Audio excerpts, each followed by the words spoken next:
I think I am. I mean, I think if you said the same amount of utility, honestly, it's less. Like when you have like an office space or any kind of like, I mean, we were talking about storage space. Yeah. Mm-hmm. I think it's nothing but a stress creator. I mean, for anybody, it's like, what good will this bring you? Unless you're holding something that's going to bring you like some kind of satisfaction or pleasure in the long term, which I just don't imagine is true in most cases. Like, why do you own this? Sentimental value in physical objects can be held within a closet or within a box. That's my opinion on the topic of like, why do storage units need to exist? Like when people say like, oh, there's all this stuff, like the sentimental value, whatever sentimental in your life can be held within a box and a computer hard drive. Oh, I absolutely agree. Like, I think that's an argument of the limits of sentiment. But I mean, I think that you can only own so many things that are really going to mean something to you. I mean, like half of my basement at home is dedicated to storage. And I just can't imagine that every one of these things means something to my parents. And they got records, they got bikes, they got all kinds of garbage. It's garbage, truly. It is garbage. And it's like, just get rid of it. Like, give it to someone else, going back to almost like charity. I mean, thrift this, give it to someone who's going to find goodwill, real value in this. And like, now it's their sentiment. Yeah, true. And they'll get a lot more out of it than you would. And at that point. And I was just thinking to myself for a second, but like, have you personally taken like any sort of like, all right, I'm just like gonna go through a bunch of my stuff and just like start throwing it out? I don't know. I mean, sure, maybe in your life you've done it. My mom made me do it a fair amount with like wardrobe stuff when I was younger, like just constantly trying to give stuff away because I didn't need it anymore and I was growing out of it or whatever. But I'm curious whether you've actually like said, okay, I have this box or I have this room or whatever it is filled with stuff. Have you just been like, chuck it out, like just give it away, throw it away? Yeah, like I have a bunch of I'm a big fan of like the big like almost like Tupperware containers, but like not for food but for clothes. I'm gonna extend this analogy, and this stuff is expired. Oh god. Sitting under my bed, and it's just like, these are probably clothes that might fit me, toys that I played with when I was little, but it's like, these clothes are out of fashion. I'm not a child, I don't need toys. Sure. It's just like, yeah, I've done it a little bit. I could do it more. I probably have too many clothes. Yeah, I was gonna get there. You're a fashionable dude. You look, you see on the camera, whatever. Yeah, he looks good. But my question is to the people in the audience, like, if you haven't, why haven't you? Because like the second, and this is crazy, you guys are gonna be like, and I was telling Chance this the other day, like, I don't like that I have 12 shirts. Not for the reason that it's too little. I feel like I have too many shirts. Like, it's 10 or 12, I forget. But I only have this and black shirts. And it's getting to the point where I look in my closet and I go, oh God. Because I only do laundry like every week and a half or 2 weeks with my normal clothes, because like I have the same of everything. And it's like, I don't really need to do laundry if it's like the same piece of clothing. And if I'm not sweating and I'm sitting inside all day, I'll wear the shirt 2 to 3 times. Because like, apparently that's what people do. Thought you have to wash something the second you wear it every time. Realized in college that that's not the case. It's not gross if you haven't sweat. Okay.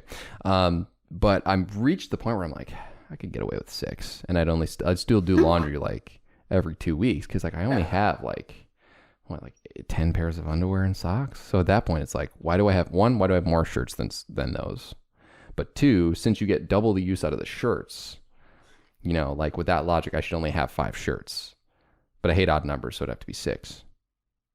But I have gotten more utility and more happiness out of the fact that I have less shirts, and I just go, gray. And I just pull it out of the closet.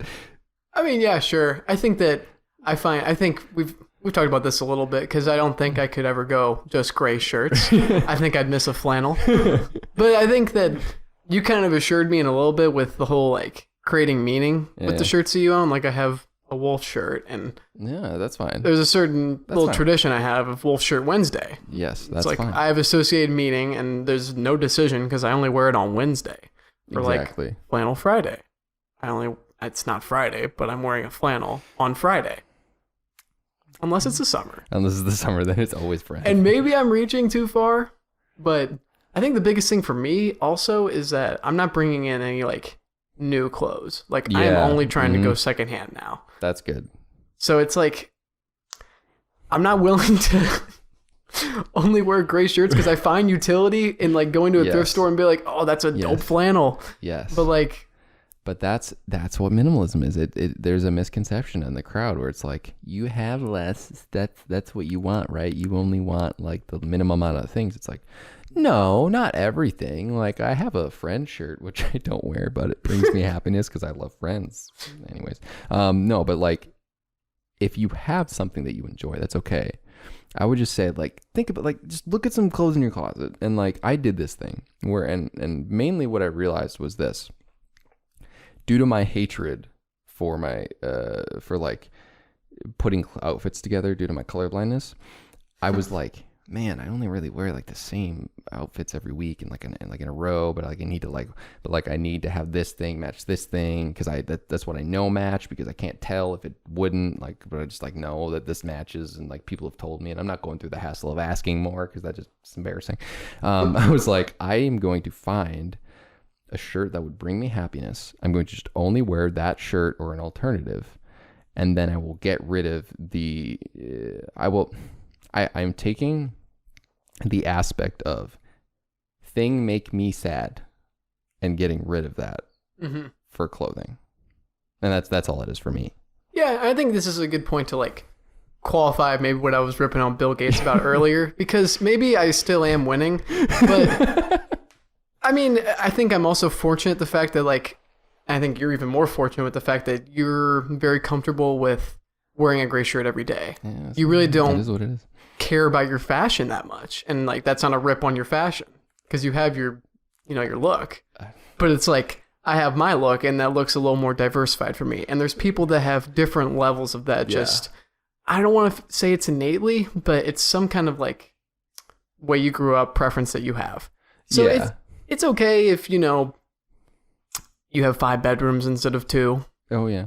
If that's the lifestyle you lead where you need, I don't know why you would need 5 bedrooms, but maybe someone does, or you need a larger wardrobe than you or I. And it's like, but it's about finding meaning, like you said. And I think that a lot of people, like within our friend circle, kind of like really rip on you and try to be critical with like anything that's not minimal. It's like you don't know the definition. Get out my face with the talk, like the topic. Right. So it's like it's minimal, but like it looks different for everyone is something that I've learned. Yeah, there's like this other name that some people use called essentialism, which is a different thing, but like kind of similar. It's like a minimalism's like step cousin or something. Like it means like you need to find the like what's essential to you and like hold on to that, and that's fine. But like, if you want to see this episode or any other episode of the Rise Productive podcast, make sure to go and check the show out on Apple Podcasts, Spotify, and anywhere else that you can find podcasts today.